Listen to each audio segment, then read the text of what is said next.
Imagine being escorted off your cruise mid-vacation. Not for fighting, not for being drunk, but because of a doctor-prescribed bottle sitting in your suitcase. Or getting a lifetime ban, all for snapping one innocent photo on your balcony. It sounds impossible, but cruise lines aren't giving warnings anymore.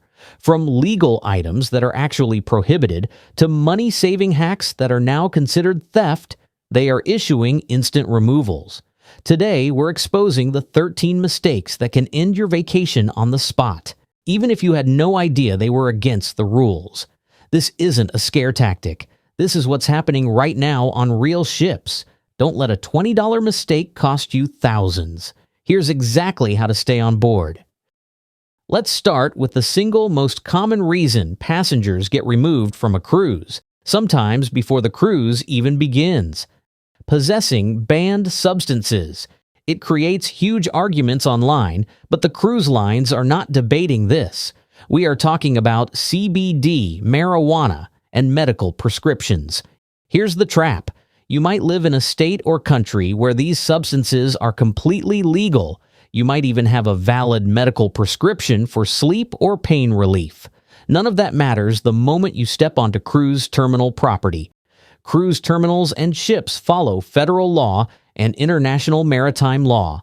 In the eyes of the cruise line, that prescription is invalid.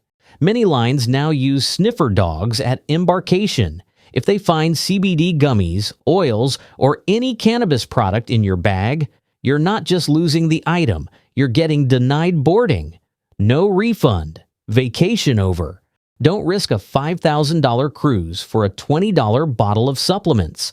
Leave them at home. And if you think they don't actually enforce this, here's a recent example.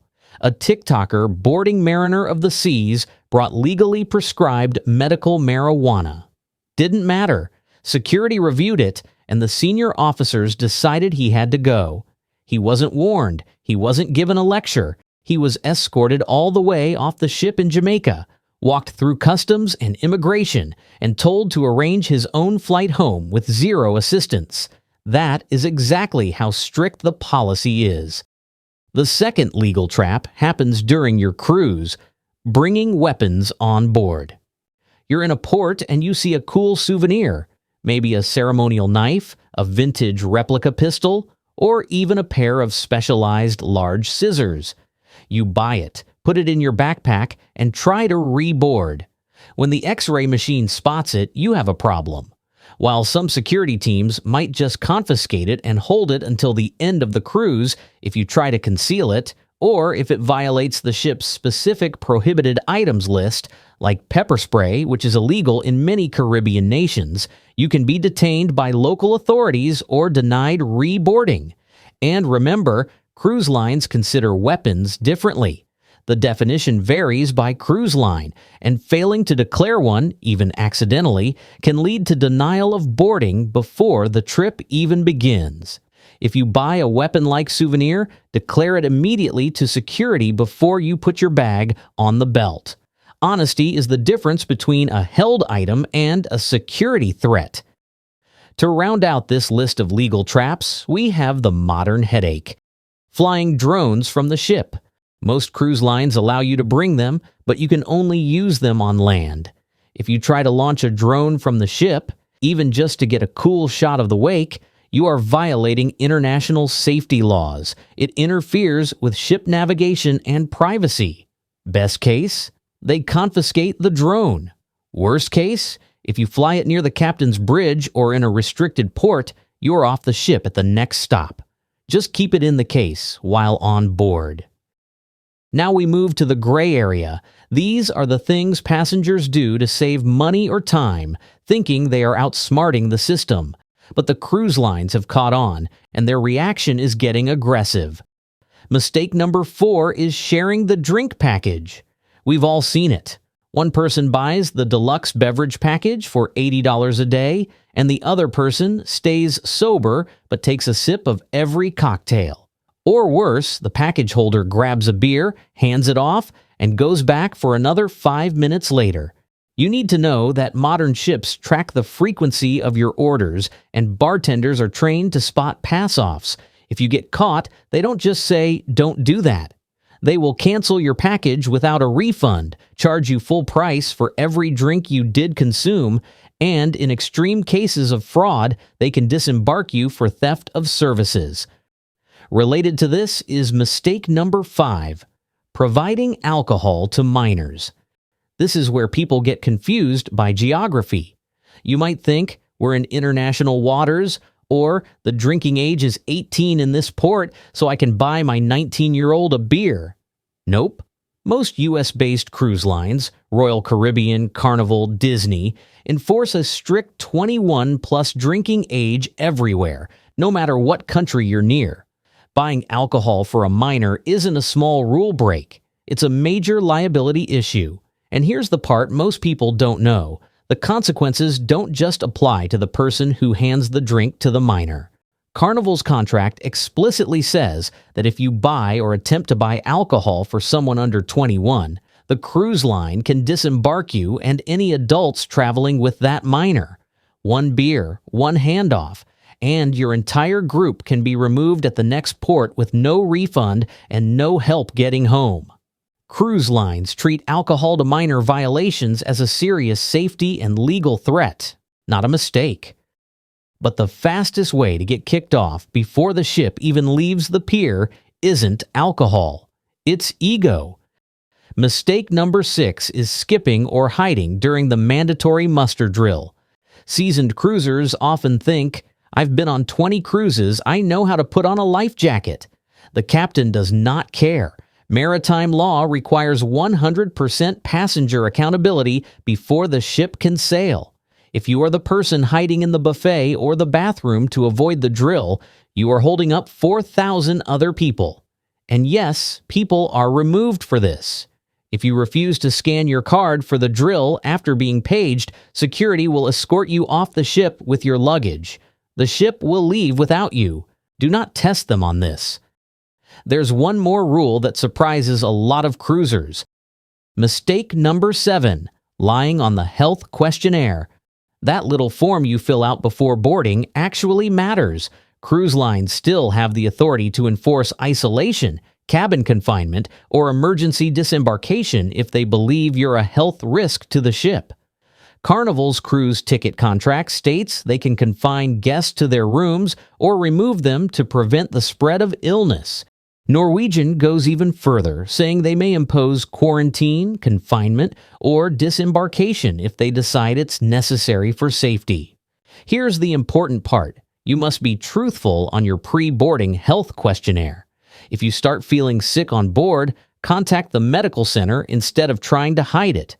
Lying on the form or ignoring symptoms can be treated as a violation of the health policy. And yes, it can get you removed at the next port. It's rare, but it is within their authority, and the contracts spell it out clearly. If there is one thing that keeps a ship captain awake at night, it isn't storms, it's fire. That brings us to mistake number 8, smoking on balconies.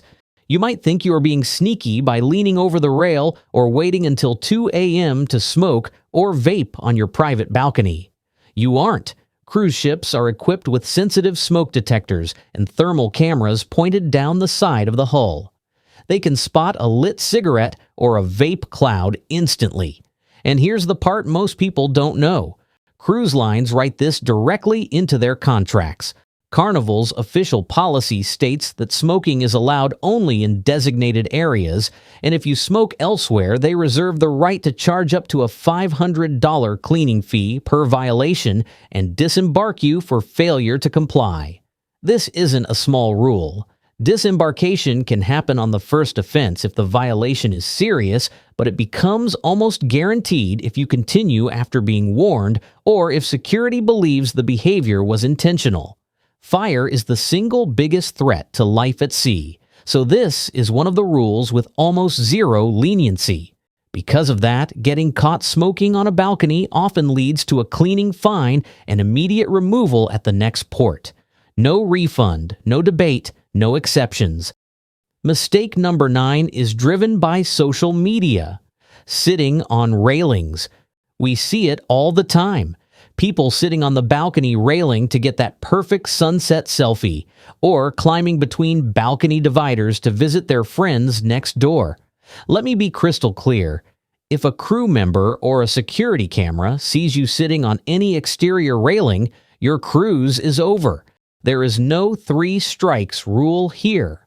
Cruise lines are terrified of liability. If you demonstrate reckless behavior that could lead to a man overboard situation, they will remove you immediately to protect themselves from a lawsuit. And yes, people have been banned for life. A well-known case involved a man who jumped off his balcony in Nassau, and Royal Caribbean banned him and his entire group permanently. And mistake number 10 seems harmless but carries massive fines. Throwing items overboard. Whether it's a message in a bottle, a cigarette butt, or leftover food to feed the fish, don't do it. International maritime laws are incredibly strict about ocean dumping. The ship has cameras covering the hull to catch this. If the ship gets fined for pollution because of you, they will pass that fine on to you, and then they will kick you off. Now let's talk about the rules involving the crew. We all love the crew members. They work incredibly hard. But mistake number 11 is fraternizing with crew. It happens more often than you think. A passenger develops a crush on a bartender or a dancer and invites them back to their cabin. You need to know this. Crew members are strictly forbidden from entering guest cabins unless they are on duty for housekeeping or maintenance. If you invite a crew member to your room for private time, you're likely getting them fired. And you will be off the ship for compromising security. Related to this is mistake number 12, entering restricted areas. We are all curious about what life is like below deck. But if you slip through a door marked crew only just to look around or take photos, security treats that as a serious breach. In the post-9/11 world, wandering into operational areas is a fast track to an interrogation room. And mistake number 13. Let's call it disruptive intimacy. Cruise ship walls are thin, very thin. If your evening activities are loud enough to wake up the neighbors, security will knock on your door. It sounds funny, but if you continue after a warning, or if your behavior spills out onto the balcony in view of other ships or cameras, it becomes public indecency or guest disturbance. And yes, families have been removed for this. And for more serious behavior like fighting or assault, you may be temporarily held in the ship's brig until the ship reaches the next port. Yes, cruise ships do have holding cells. Finally, let's do the speed round. These are the common sense crimes that I hope none of you would ever commit, but they result in an immediate lifetime ban. Physical violence. 1 punch and you're in the ship's brig until the next port. Verbal abuse. Screaming at or threatening crew members is not tolerated. Theft. Stealing from shops or other passengers. Tampering with safety equipment. Touching lifeboats or pulling fire alarms. Pranks, harassing people for social media views. Threatening self-harm. The ship considers you a medical liability and will disembark you for your own safety. And fishing off the balcony. Yes, people actually try this. Don't do it. And if you think cruise lines don't actually enforce these rules, here's a real example from just recently. A group of live streamers on Royal Caribbean's Harmony of the Seas started picking fights, harassing other guests, and causing repeated disturbances. Security didn't play around. 7 of them were removed from the ship mid-cruise and left in Honduras and Mexico to find their own way home. They had to pay for emergency transportation, hotels, and last-minute flights, thousands of dollars out of pocket, while the rest of the ship sailed on without them. Let that sink in. 1 night of stupid behavior cost them an entire vacation and a very expensive trip home. Cruise lines absolutely will remove you if you disrupt the safety or peace of the ship. Before we wrap up, there's one thing you need to understand about cruise rules. Every cruise line has a guest conduct policy, and when you book your trip, you legally agree to follow it. And here's the part most passengers don't realize. The captain and the ship's security team have full authority to decide whether any violation is severe enough for removal. That means you won't always get kicked off for breaking a rule, but you can be instantly if they decide your behavior threatens safety, security, or the comfort of other guests. No refund, no appeals process, no, let me talk to someone else. Cruise ships are private vessels under maritime law, and the captain's decision is final. Think of it like this: breaking the rule doesn't always guarantee removal, but removal is always on the table. So please, don't let a moment of carelessness or a forgotten item in your luggage ruin the vacation you worked so hard for. Now I want to hear from you. Have you actually seen any of these things happen on a cruise? Let me know down in the comments below. I hope that you enjoyed this video. If you did, please give it a big thumbs up, subscribe to the channel, and I invite you to keep watching this video right here for more cruise tips. Until next time, have yourself a safe and a great vacation.